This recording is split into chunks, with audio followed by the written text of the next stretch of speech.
Top news. ఏపీలో ఎన్నికలు మరో 8 రోజుల్లో జరగనున్న నేపథ్యంలో అత్యంత కీలక పరిణామం చోటు చేసుకుంది. ఏపీ డీజీపీ కె రాజేంద్రనాథ్ రెడ్డిని ఎన్నికల సంఘం బదిలీ చేసింది. విపక్షాల ఫిర్యాదులను పరిగణలోకి తీసుకున్న ఈసీ ఈ మేరకు చర్యలు తీసుకుంది. విధుల నుంచి తక్షణమే రిలీవ్ అవ్వాలని డీజీపీని ఆదేశించింది. రాజేంద్రనాథ్ రెడ్డికి ఎన్నికల విధులు కేటాయించకూడదని ప్రభుత్వానికి ఈసీ స్పష్టం చేసింది. కింది ర్యాంక్ అధికారికి బాధ్యతలు అప్పగించాలని తన ఆదేశాల్లో పేర్కొంది. తదుపరి డీజీపీ నియామకం కోసం 3 డీజీ ర్యాంక్ అధికారుల జాబితాను ఈ రోజు ఉదయం 11 గంటలకు పంపాలని ప్రభుత్వాన్ని కోరింది.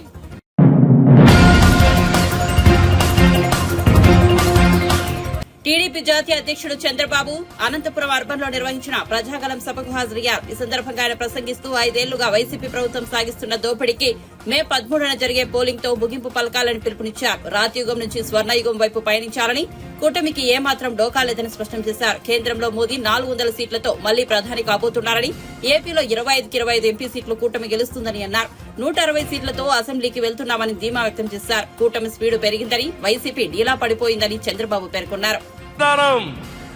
భూమి మీది ఫోటో జగన్మోహన్ రెడ్డి, జగనన్న భూ హక్కు చట్టం పాస్బుక్. ఏం చేయాలి? జగన్ నాన్న ఇచ్చాడా మీకు? వీళ్ళ అమ్మ మొగుడు ఇచ్చాడా మీకు? వీళ్ళ అమ్మమ్మ మొగుడు ఇచ్చాడా మీకు? వీళ్ళ నాన్నమ్మ మొగుడు ఇచ్చాడా మీకు? మీ తాత ఇచ్చాడు, మీ నాన్న ఇచ్చాడు, నువ్వు కష్టపడ్డావు. అలాంటప్పుడు నీ ఫోటో వేసుకోవాలి గాని ఈ చెత్త ఫోటో ఎందుకు తమ్ముళ్ళు అని అడుగుతున్నా. అంటే 14 సంవత్సరాలు నేను ముఖ్యమంత్రిగా చేశా. నా భూమికి కూడా ఈయన ఫోటో నేను వేసుకోవాలా? న్యాయమా ఇది? న్యాయమా ఇది? న్యాయం కాకపోతే గట్టిగా చెప్పట్లు కూడా చెప్పండి. ఏం చేద్దాం? ఏం చేద్దాం? విప్లవం రావాలి, తిరుగుబాటు రావాలి. మీ ఇంటికి వస్తే అడగండి వైసీపీ వాళ్ళని, భూమి మాది, సైకో ఫోటో ఎందుకు వేశారు, మేమెందుకు మీకు ఓటు అని అడగండి. నేను వస్తానే ఇవన్నీ తీసేసి మీ ఫోటోనే పెడతా. అంతవరకు దీన్ని చిత్తుగా చించేసి ఏమి చేద్దాం? చెత్త బొట్లో బారేద్దాం.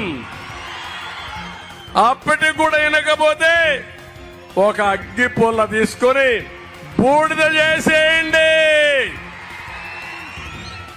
సిద్ధమా ఆడబిడ్డలు? సిద్ధమా తమ్ముళ్ళు?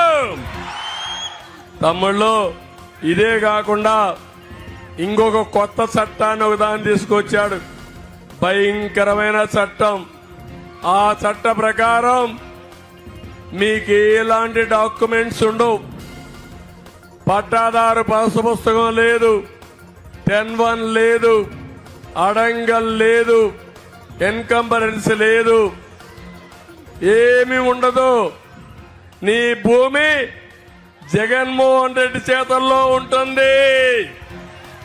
నీ జుట్టు జగన్మోహన్ రెడ్డి పట్టుకొని ఊగులాడుతూ ఉంటాడు. అంటే నేను అడుగుతున్నా, భూమి అంటే మీకందరికి సెంటిమెంట్ అవునా కాదా? ఒకరికి 1/2 ఎకరా ఉంటుంది, ఒకరికి 5 ఎకరాలు ఉంటుంది, ఒకరికి 5 సెంట్లే ఉంటుంది.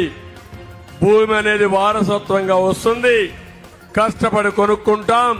మనం అందరం ఆలోచించేది ఇది మన పిల్లలకు, మనకు జీవనాధారం. అలాంటి భూమిని ఈరోజు పోర్టల్లో పెట్టి జగన్మోహన్ రెడ్డి అమెరికాలో ఒక ప్రైవేట్ కంపెనీ పెట్టుకొని, ఆయన బినామీ పేరుతో పెట్టుకొని మీ రికార్డ్స్ అన్ని అందులో పెడతాడంట. నేను అడుగుతున్నా, మీరు అమ్మాలంటే జగన్మోహన్ రెడ్డి నామినేట్ చేసిన వ్యక్తి ఆమోదం చెప్పాలి, ఆయన ఒప్పుకోవాలి. ఆ సమయంలో ఆయన కానీ వేరే వాళ్ళు ఎవరు అడిగారు వాళ్ళకు కూడా బాటా ఉందంటే దాన్ని మళ్ళీ వేరే డిపార్ట్మెంట్కి పంపించి తగాదా భూమి కింద పెట్టేస్తారు. ఇంకా నువ్వు అమ్మడానికి వీల్లేదు. బ్రిటిష్ వాళ్ళ దగ్గర నుంచి వచ్చింది. ఎన్టీ రామారావు గారు ఒక్కటే ఆలోచించారు,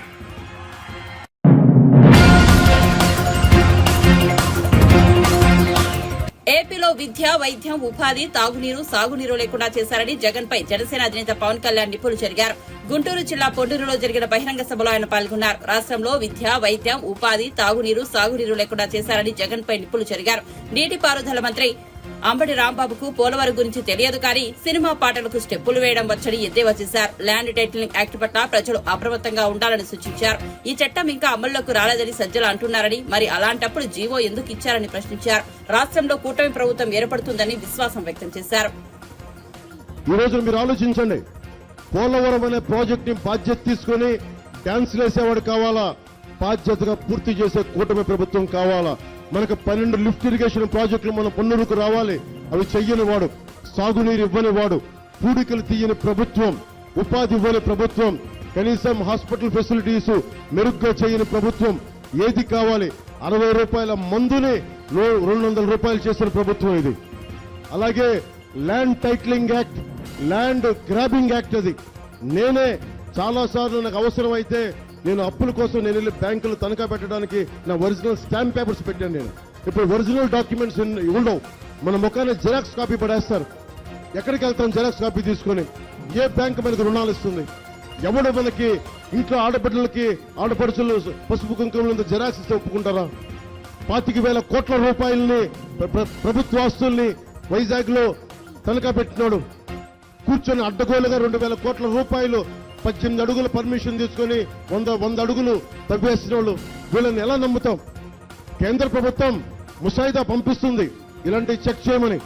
ఈరోజు చెప్తా ఉన్నారు వైసీపీ నాయకులు, సజ్జల రామకృష్ణారెడ్డి గారు చెప్తున్నారు, అది ఊరికి చేశాం, అది నిజంగా అమలు చేయట్లేదని. అమలు చేయని వాళ్ళు జీవో ఎందుకు ఇష్యూ చేశారు? మీరు వైసీపీ మద్దతుదారులు చెప్తున్నా, ధర్మందే గెలుపు, కూటమిదే విజయం, మేము పీఠం అధికార పీఠంలోకి వెళ్తున్నాం.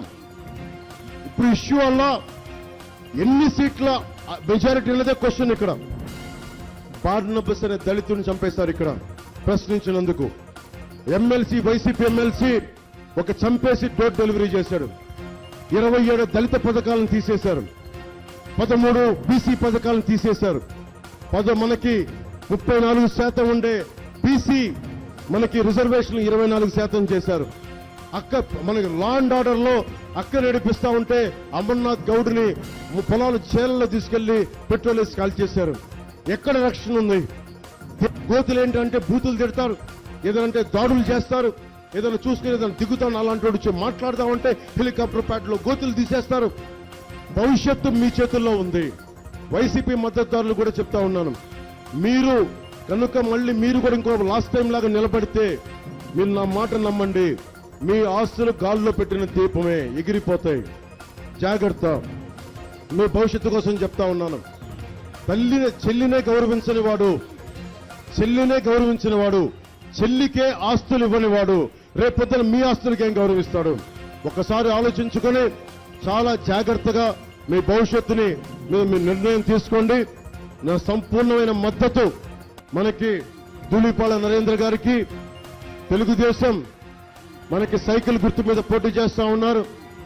పెమ్మసాని చంద్రశేఖర్ గారు ఎప్పుడో సినిమాలో చూసాం, స్వదేశ్ అనే సినిమాలో షారుఖ్ ఖాన్ వచ్చేస్తాడు. అలాగే ఒక నిజ జీవిత చరిత్రది. అలాంటి షారుఖ్ ఖాన్ లాగా ఆయన కూడా అమెరికా నుంచి అన్ని వేల కోట్ల ఆస్తి వదిలి నా గుంటూరు బాగుండాలి, నా ఆంధ్ర బాగుండాలి, నా ఆంధ్రాకి నిలబడాలి మొత్తం వచ్చి తిరుగుతున్న వ్యక్తి. ధైర్యవంతుడు, సాహసవంతుడు, ఉపాధి కల్పించేవాడు, అడ్డంగా నిలబడేవాడు అవసరమైతే. ధైర్య సాహసాలు ఉన్నవాడు. డబ్బులుంటే ధైర్యం పోద్ది, కానీ డబ్బుండి ధైర్యం దానికి 1000 కోట్లుంటే దానికి 10,000 కోట్ల ధైర్యం ఉన్నాడు పెమ్మసాని చంద్రశేఖర్ గారు. జగన్ 1200 కోట్లు ఎగ్గొట్టాడు ఆరోగ్యశ్రీకి. ఫస్ట్ టైం మనం 25 లక్షల ఆరోగ్య బీమా పథకాన్ని ప్రతి కుటుంబానికి వర్తింపజేస్తున్నాం.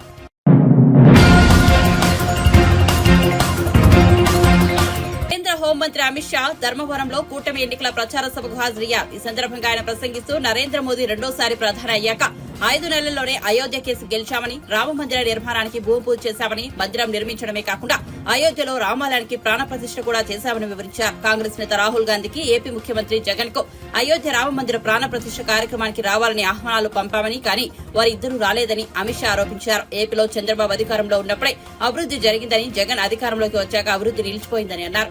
జగన్ 13.50 లక్షల కోట్ల అప్పుడు ప్రజల నెత్తిపై రుద్దారని అమిత్ షా పేర్కొన్నారు. గత ఎన్నికలైనప్పుడు మద్య నిషేధం హామీ ఇచ్చిన జగన్ రాష్ట్రంలో మద్యం సిండికేట్ ను ప్రోత్సహించారని ఆరోపించారు. కూటమి అధికారంలోకి వస్తే అమరావతిని రాజధానిగా పునర్నిర్మిస్తానని అమిత్ షా హామీ ఇచ్చారు. पोलावरम पूरे आंध्र प्रदेश की लाइफलाइन है. మిత్రులారా, పోలవరం ప్రాజెక్టు పూర్తి ఆంధ్రప్రదేశ్ కు ఒక జీవనాడి లాంటిది. ये पोलावरम प्रोजेक्ट आंध्र प्रदेश का जब डिवीजन हुआ तब केंद्र सरकार ने मंजूर किया था. ఈ పోలవరం ప్రాజెక్ట్ ని అన్యాయంగా అశాస్త్రీయంగా ఆంధ్రప్రదేశ్ విభజన జరిగినప్పుడు నరేంద్ర మోడీ గారి నాయకత్వంలోని కేంద్ర ప్రభుత్వం పోలవరం ప్రాజెక్ట్ ని ఇక్కడ మంజూరు చేసింది. परंतु जगन जी की सरकार ने अपने करप्शन से पोलावरम प्रोजेक्ट को लगभग डिरेल कर दिया है. పోలవరం ప్రాజెక్టు రైతుల కోసం మేము మంజూరు చేస్తే ఇక అవినీతి పరుడైన జగన్మోహన్ రెడ్డి తన అవినీతి కోసం ప్రాజెక్టును పూర్తిగా ఆలస్యం చేసే పని చేస్తున్నారు. भाई और बहनों, मैं आपको एक मोदी गारंटी कहने आया हूं. మిత్రులారా, నేను మీ అందరికీ ఒక మోడీ గారి గ్యారంటీ చెప్పడం కోసం ఇక్కడికి వచ్చాను.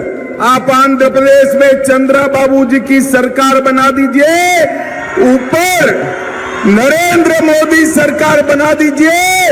2 ही साल में पोलावरम प्रोजेक्ट को हम समाप्त कर किसानों के खेत तक पानी पहुंचाएंगे. మిత్రులారా, ఈ సందర్భంగా మీ అందరికీ హామీ ఇవ్వదలుచుకున్నాను. ఈ రాష్ట్రంలో చంద్రబాబు నాయుడు గారి నాయకత్వంలో ప్రభుత్వం ఏర్పాటు చేయండి, కేంద్రంలో నరేంద్ర మోడీ గారి నాయకత్వంలో ప్రభుత్వం చేయండి.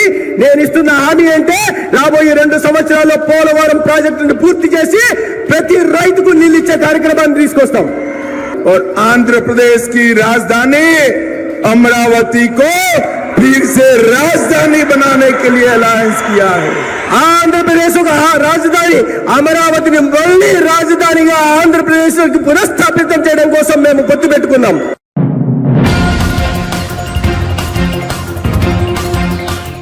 కాంగ్రెస్ సర్కార్ 5 నెలల్లో ఏమీ అభివృద్ది చేయలేదంటూ బీఆర్ఎస్ వర్కింగ్ ప్రెసిడెంట్ కేటీఆర్ విమర్శించడంపై టీపీసీసీ చీఫ్ సీఎం రేవంత్ రెడ్డి మండిపడ్డారు. కేటీఆర్ చీర కట్టుకుని వెళ్లి ఆర్టీసీ బస్సు ఎక్కి తిరుగు, మేం చేసిన అభివృద్ది అమలు చేస్తున్న హామీలు కనిపిస్తాయని వ్యాఖ్యానించారు. ఉమ్మడి ఆదిలాబాద్ జిల్లా నిర్మల్లో నిర్వహించిన ఎన్నికల ప్రచార సభలో రేవంత్ రెడ్డి మాట్లాడారు. 5 గ్యారెంటీలు అమలు చేయలేదని నేను ఎక్కువ చెప్పదలుచుకోలే, కానీ ఒక్క మాట చెప్పదలుచుకున్నా కేటీఆర్ కు. అయ్యా, ఆర్టీసీలో ఆడబిడ్డలకు ఉచిత బస్సు ఇచ్చినాం, మా అక్కలకు మా చెల్లెళ్ళకి 500 రూపాయలకే సిలిండర్ ఇచ్చినాం, మా పేదోళ్ళ ఇంట్లో విద్యుత్ ఛార్జీలు ఉండొద్దని 200 యూనిట్లు ఉచితంగా విద్యుత్ ఇచ్చి వాళ్ళ కళ్ళల్లో ఆనందం చూసినాం. రాజీవ్ ఆరోగ్యశ్రీ ద్వారా 10 లక్షల రూపాయలు ఉచిత వైద్యానికి ఇచ్చినాం. పేదవాళ్లకు ఇల్లు అంటేనే ఆత్మ గౌరవం. 4,50,000 ఇండ్లు 22,500 కోట్లతోని వాళ్లకు కేటాయించినాం. 3 నెలల్లో 30,000 ఉద్యోగాలు నిరుద్యోగులకు ఇచ్చినాం. బలహీన వర్గాల జనాభా లెక్క కట్టి వాళ్ళు ఎంతమంది ఉన్నారో వాళ్ళకంత రిజర్వేషన్లు పెంచాలి, వాళ్ళకని నిధులు ఇవ్వాలని ఇవాళ ఆదేశం ఇచ్చినాం. ఇవన్నీ నీ కళ్ళకు కనిపిస్తలేవు. అందుకే కేటీఆర్కి ఒక మాట చెప్తున్నా, మంచిగా చీర కట్టుకో, ఎందుకంటే సినిమా వాళ్ళు నీకు బాగా దోస్తులు ఉన్నారు. మంచిగా సోకులు తయారుగా బస్ స్టాండ్కు రా, బస్ ఎక్కు, చింతమడకకో సిరిసిల్లకో పోతా అని అడుగు. నిన్ను టికెట్ కు కండక్టర్ పైసలు అడిగితే మా 6 గ్యారెంటీలు అమలు కానట్టే. సిల్లి గవ్వడగకుండా చీర కట్టుకున్నందుకు నిన్ను తీసుకెళ్లి సిరిసిల్లలు ఇచ్చిపెడితే మా 6 గ్యారెంటీలు అమలు అయినట్టే. నువ్వు సిద్ధమా కేటీఆర్? అంతే కదా, అంతే కదా, అంతే కదా. అందుకే మా యువకులకు చెప్తున్నా, మళ్ళీ ఆయన దగ్గర చీర గాజులు ఉన్నాయో లేవో ఏదన్నా మీరు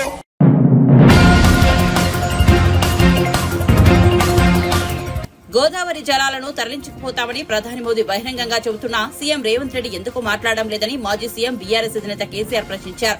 వీణవంకలో ఏర్పాటు చేసిన బహిరంగ సభలో ఆయన ప్రసంగించారు. 4 నెలలైనా గడవక ముందే ప్రజల నుంచి కాంగ్రెస్ ప్రభుత్వంపై వ్యతిరేకత మొదలైందని వ్యాఖ్యానించారు. గోదావరి జలాలను తరలించుకుపోతామని ప్రధాని మోదీ బహిరంగంగా చెబుతున్నా సీఎం రేవంత్ రెడ్డి ఎందుకు మాట్లాడడం లేదని ప్రశ్నించారు. ఎప్పుడు ఎన్నికలు వచ్చినా ఈసారి వచ్చేది బీఆర్ఎస్ ప్రభుత్వమేనని ధీమా వ్యక్తం చేశారు.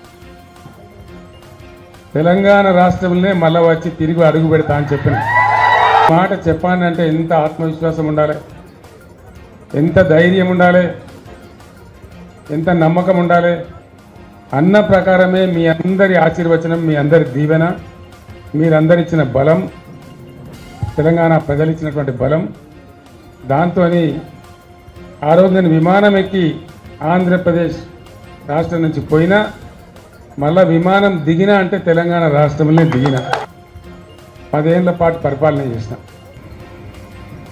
అనుకోకుండా కొన్ని సందర్భాలు వస్తాయి, అదేం గొప్ప విషయం కాదు. పోయిన ఎన్నికల్లో మనం ఓడిపోయినాం. కారణం ఏంది? సింపుల్ మాట, చాలా సింపుల్, అందులో ఏం లేదు, బ్రహ్మరాశి. మనోళ్ళకి జర అలవాటు కదా, జర మంచిగా కాగానే ఉబ్బుడు, జరంతా ఎడమెడం కాగానే సగ్గుడు, ఇదంతా మనకు అలవాటు. మన తెలంగాణ మనం ఇవన్నీ ఏమైపోయింది, నీళ్ళు ఏమైంది, మంచిగా మిషన్ భగీరథ నీళ్ళు వచ్చినాయి, ప్రతి ఇంట్లో నల్ల వచ్చింది, 24 గంటల కరెంట్ వచ్చింది, రైతు బంధు వస్తూనే ఉండే, ఆడిపోతుంది, ఇవన్నీ అయిపోయినాయి. వాడేమో 5,000 ఎక్కిస్తా అంటాడు కదా, 2 అన్న అక్కడ 4,000 పెన్షన్ అంటాడు కదా అని ఆయన అత్యాశ పోయి మంచిగా ఉన్నది కదా అని మనం అనుకుంటే, మంచిగా ఉన్నదని బాగా చెప్తాం అనుకుంటే వాడు ఇంకేంటి ఎక్కువ కట్ట కదా ఆయన చేస్తాం. ఒకసారి ఓడతాం, ఒకసారి గెలుస్తాం, అది పెద్ద సమస్య కాదు. తెలంగాణ మళ్ళీ ఇప్పుడు మర్రబడ్డది, అయిపోయింది, తెలిసిపోయింది కదా. మొదటి దెబ్బనే పడే రైతు బంధు మన ముఖ్యమంత్రి పోయి నేను 9 తారీఖులో కూడా మొత్తం ఎత్తా అంటాడు. ఏది పంటలు కోసి పంటలు వచ్చి జోకుతుండ్రు, దిక్కు నాటేసేటప్పుడు ఇస్తాడా, ఎవడన్నా జోకేటప్పుడు ఇస్తాడా? అంటే ఎంతపాటి పరిపాలన. ఇంకొక మాట, ఇలా పేపర్ చదివితే నిజంగా నా కళ్ళలో నీళ్ళు వచ్చినాయి. జాతీయ స్థాయిలో అంతర్జాతీయ స్థాయిలో చాలా కష్టపడి రాష్ట్రం యొక్క గౌరవాన్ని పెంచినాం. ఐటీ రంగంలో కానీ పరిశ్రమల రంగంలో కానీ బ్రహ్మాండమైన పెట్టుబడులు వస్తూ ఉండే తెలంగాణకు. నరేంద్ర మోడీ కూడా అసూయపడేంత పెట్టుబడులు వస్తూ ఉండే. ఇవాళ చదివితే ఓ 1000 కోట్లు పెట్టుబడి పెట్టే కంపెనీ మద్రాసుకి వెళ్ళిపోయింది, తమిళనాడు రాష్ట్రానికి వెళ్ళిపోయింది. ఇవాళ చూస్తే అల్యూమినియం అండ్ ప్లాస్టిక్ ఇండస్ట్రీకి కరెంటు కోతలు పెడుతున్నది ప్రభుత్వం. రోజుకు 5-6 సార్లు ట్రిప్ అవుతున్నది. వాళ్ళ మధ్యలో ప్రాసెస్లో పని ఆగిపోయి వాళ్ళు పెదవి విరుస్తున్నారు. ఇక తెలంగాణ లాభం లేదు, వెళ్ళిపోవాలనుకుంటున్నారు అని చెప్పి వార్త వచ్చింది. నాకు చాలా బాధ కలిగింది, చాలా దుఃఖం కలిగింది.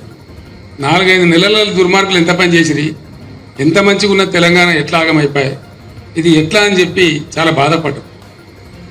తెలంగాణ ఉద్యమం అయిపోలే, ఇంకా ఉన్నది. తెలంగాణ పునర్నిర్మాణ ప్రక్రియ కూడా ఇంకా ముందుకున్నది. మన బాధ్యత అయిపోలే. అందుకోసం దయచేసి నేను మీ అందరినీ కోరేది ఒకటే మాట చెప్తాను. నేను ఇంత జల్దీ 4-5 నెలల్లోనే ప్రజల నుంచి ఇంత వ్యతిరేకత కొనుక్కున్న ఈ ప్రభుత్వం కొసముట్టే ప్రభుత్వం కాదు. రెండవది, 100% నేను మీకు చెప్తా ఉన్నా, మీరు నా మాట మీద విశ్వాసం ఉంచండి. మళ్ళా బ్రహ్మాండంగా ఎప్పుడు అసెంబ్లీ ఎలక్షన్ వచ్చినది, మధ్యలో వచ్చినా కొసకొచ్చినా ఎప్పుడు వచ్చినా ఖచ్చితంగా మళ్ళా మన గవర్నమెంటే వస్తుంది. దాంట్లో ఎవరికి కూడా అనుమానం అవసరం లేదు. 9 ఏళ్ళు బ్రహ్మాండంగా వచ్చిన కరెంటు ఎందుకు వస్తలేదు? నడిచిన తోవే కదా. మీరు కొత్తగా గడపార్లు పట్టి తవ్వేది లేదు, బాయిలు తవ్వేది లేదు, పుడికలు తీసేది. నడిచింది నడిచినట్టు నడిపితే అయిపోయింది కదా, వస్తలేదు కదా, కోతాను కదా, కోతలు పడుతున్నాయి కదా. మంచినీళ్ళు ఎందుకు మాయమైన నాకు అర్థం కాదు. మిషన్ భగీరథ మళ్ళా బిందెలు బట్టి మోసుడేంది? ఇంతకన్నా దుర్మార్గం ఉంటుందా? దవాఖానాలు మంచిగా చేసినాం, ఫస్ట్ క్లాస్గా చేసినాం. కేసీఆర్ కిట్ అని వ్యాన్లు పెట్టి బండ్లు పెట్టి అమ్మాయిలను తీసుకెళ్లి ప్రసవం చేయించి మళ్ళీ పైసా ఖర్చు లేకుండా ఇంటికాడ దించినాం. వాళ్ళ చేతులు ఆడపిల్ల పుడితే 13,000 పెట్టి, మగపిల్లవాడు పుడితే 12,000 పెట్టి బ్రహ్మాండంగా ఓ కేసీఆర్ కిట్ ఇచ్చి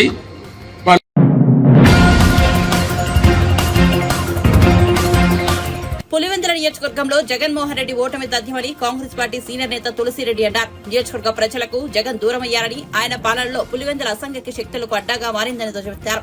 జగన్ 5 ఏళ్ల పాలనలో నియోజకవర్గంలో అభివృద్ధి లేదు, మద్యం ఏరులై పారుతోంది, ఇళ్ల నిర్మాణం నత్తనడకన సాగుతోంది, రోడ్లు అధ్వానంగా మారాయి, డ్రిప్ ఇరిగేషన్ మూలన పడిందని తులసిరెడ్డి మండిపడ్డారు.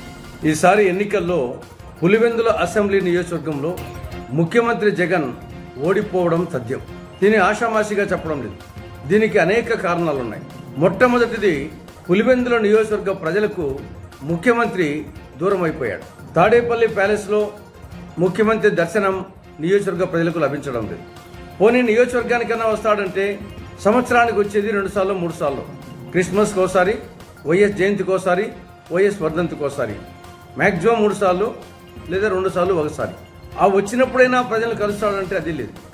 బ్యారికేడ్ల మధ్య పరదాల చాటున 3000 మంది పోలీసుల పహారాలో ఆయన పర్యటన సాగుతుంది. కాబట్టి ఫండమెంటల్గా ముఖ్యమంత్రి జగన్మోహన్ రెడ్డి నియోజకవర్గ ప్రజలకు పూర్తిగా దూరం అయిపోయారు ముఖ్యమంత్రి అయ్యాక. రెండవది, జగన్ 5 ఏళ్ల పాలనలో పులివెందుల నియోజకవర్గం అసాంఘిక శక్తుల అడ్డాగా మారిపోయింది. మద్యం ఏరులై పారుతాం, జూదం విచ్చలవిడిగా సాగుతాం, బెట్టింగులు విశ్వరూపం, క్రికెట్ బెట్టింగులు కానీ మిగతా బెట్టింగులు కానీ. చివరికి హై స్కూల్ విద్యార్థులు ఈ డ్రగ్స్కు గంజాయికి అలవాటు పడ్డారు. ఇవి పెద్ద ప్రమాదకరంగా సంభవించింది. ఆయన ఒకవైపు ఏమో నేను మేనమామ విద్యార్థులకు అంటాడు, ఇక్కడ చూస్తే కంస మేనమామగా శకుని మేనమామగా తయారైపోయాడు. పోనీ నియోజకవర్గంలో ఏమైనా అభివృద్ధి కార్యక్రమాలు కొనసాగుతున్నాయంటే అది లేదు. జగనన్న ఇళ్ల కాలనీ నత్తనడక సాగుతా ఉంది. పులివెందుల పట్టణంలో 7,079 ఇళ్లు మంజూరు చేస్తే 5 సంవత్సరాల్లో పూర్తి అయింది 310 ఇళ్లు, అంటే 4%. అందులో కూడా ఎవరు చేరలేదు. ఆ ఇల్లు కూడా ఎలా ఉన్నాయి, పిచ్చుకోగులు. అవేనా వచ్చేసి స్టాండర్డ్గా ఉన్నాయంటే అది లేదు, కాలుతో తంతే పడిపోయేట్టుగా ఉన్నాయి. ఇక జిల్లా నియోజకవర్గంలో రోడ్ల పరిస్థితి అధ్వానం.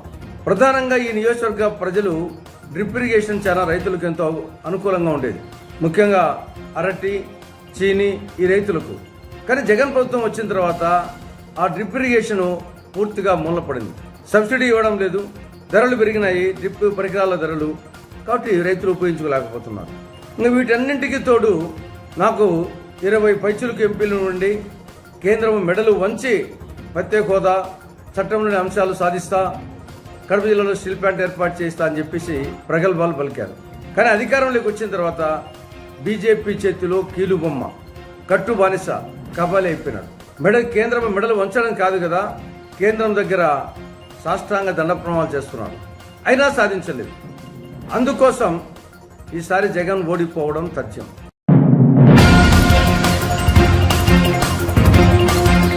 నాడు ప్రభుత్వంలో ఉన్న బీఆర్ఎస్, నేడు అధికారంలో ఉన్న కాంగ్రెస్ రెండు తెలంగాణ రాష్ట్రాన్ని దోచుకుంటున్నాయని కరీంనగర్ ఎంపీ బండి సంజయ్ విమర్శించారు. దేశంలో అధికారంలోకి వస్తామన్న భ్రమలో బీఆర్ఎస్ రాష్ట్ర సంపదను పంచిందని, అలాగే ఇప్పుడు దేశంలో ఉన్న కాంగ్రెస్ అధికారంలోకి రావాలని కుట్రతో రాష్ట్రాన్ని ఏటీఎంలుగా మార్చుకుందని ఆరోపించారు. ఆ 2 పార్టీలకు ఈ ఎన్నికల్లో బుద్ధి చెప్పాలని కరీంనగర్ లో నిర్వహించిన ప్రచారంలో బండి సంజయ్ ప్రజలను కోరారు.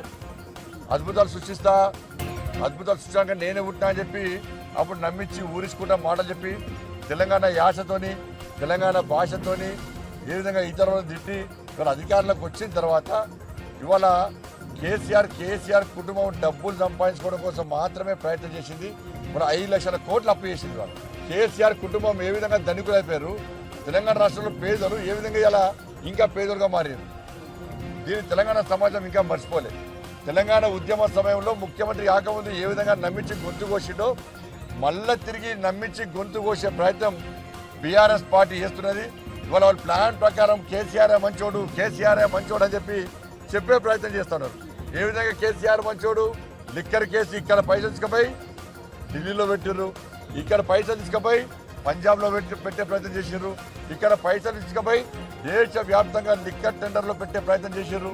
కాబట్టి ఇటువంటి పరిస్థితుల్లో యువత ఆలోచించాలి, మహిళలు ఆలోచించాలి, రైతాంగం ఆలోచించాలి, 317 జీవో పెడుతున్న ఇబ్బంది పడ్డ ఉపాధ్యాయ వర్గాలు ఆలోచించాలి, ఆర్టీసీ కార్మికులు ఆలోచించాలి, అవుట్ సోర్సింగ్ ఉద్యోగులు ఆలోచించాలి, ఇలా సీనియర్ సిటిజన్స్ ఆలోచించాలి, ప్రతి ఒక్క వ్యాపారస్తులు ఆలోచించాలి.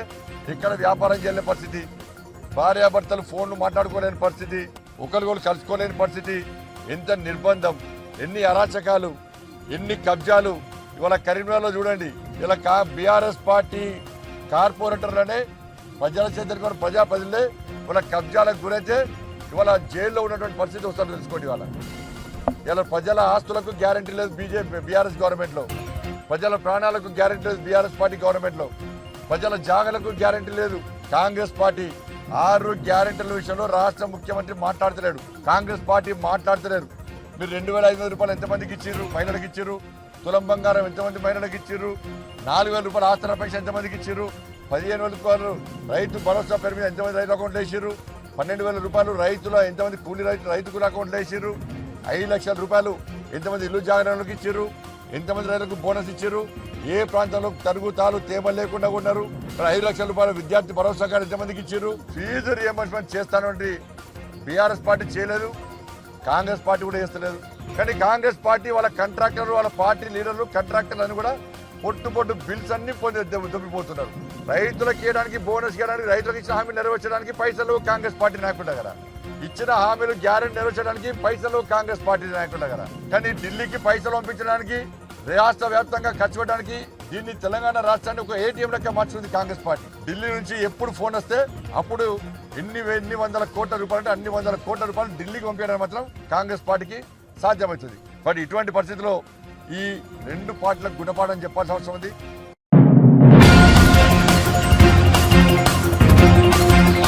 పల్నాడు జిల్లా సత్తెనపల్లి నుంచి పోటీ చేస్తున్న మంత్రి అంబటి రాంబాబుకు ఓటు వేస్తే ఎమ్మెల్యే వంటి పవిత్రమైన పదవి అపవిత్రమవుతుందని ఆయన రెండో అల్లుడు గౌతమ్ ఆగ్రహం వ్యక్తం చేశారు. తాజాగా ఆయన మాట్లాడిన వీడియో సామాజిక మాధ్యమాల్లో వైరల్ గా మారింది.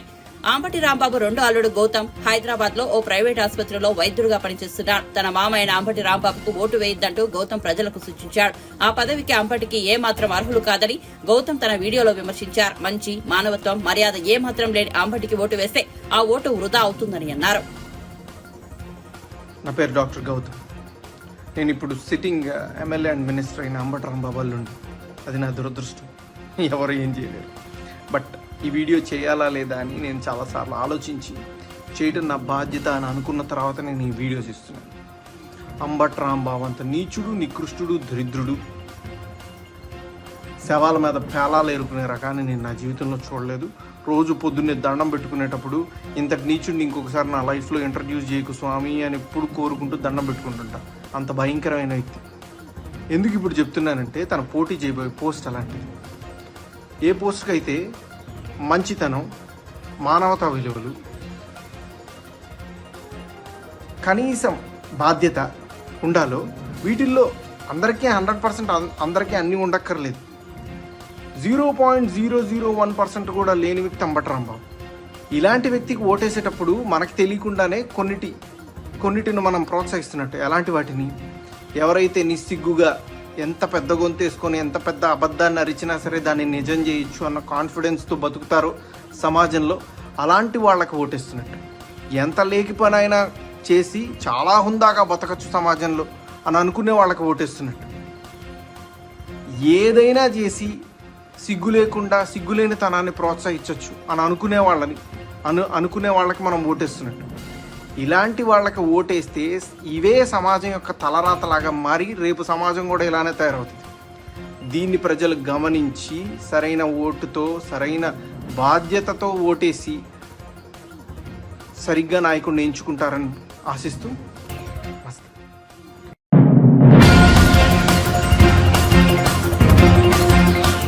ఏపీలో రాజ్యాంగం ప్రకారం పాలన జరగడం లేదని నారా లోకేష్ సతీమణి నారా బ్రాహ్మణి ఆరోపించారు. ఎన్నికల ప్రచారంలో భాగంగా ఆదివారం మంగళగిరిలో ఆమె విస్తృతంగా పర్యటించారు. నారా లోకేష్ క్రీడా ప్రాంగణంలో పిల్లలతో కలిసి సరదాగా కాసేపు వాలీబాల్ ఆడి అలరించారు. అనంతరం ఎస్ఆర్ అపార్ట్మెంట్ వాసులతో కలిసి నారా బ్రాహ్మణి సమావేశమయ్యారు. తమ ఇంటి దగ్గర ఉన్న ప్రజావేదికను కూల్చి వైఎస్ఆర్సీపీ తన విధ్వంస పాలనలు ప్రారంభించిందని బ్రాహ్మణి మండిపడ్డారు. ఎన్డీఏ ప్రభుత్వం అధికారంలోకి రాగానే అమరావతి పనులను పునః ప్రారంభిస్తామని హామీ ఇచ్చారు. ఉద్యోగుల కల్పనతో పాటు మంగళగిరికి ఐటీ పరిశ్రమలు తీసుకొస్తామన్నారు. ఆస్తిలో సమాన హక్కు ముందల ఆయనే ఇచ్చారు. ఇవన్నీనే కాకుండా మన దీపం పథకం ద్వారా మహిళల్ని ఎవరైతే వంటగదిలో బాధపడుతూ ఉండేవారో వాళ్ళని ఎంపవర్ చేసింది ఆయనే. ఇప్పుడు మామగారు నారా చంద్రబాబు నాయుడు గారి గురించి మాట్లాడాలంటే మహిళలకు ఎంతో చేశారు. ఇక్కడ నేను చాలా మంది ఎడ్యుకేటెడ్ మహిళల్ని కూడా చూస్తున్నాను.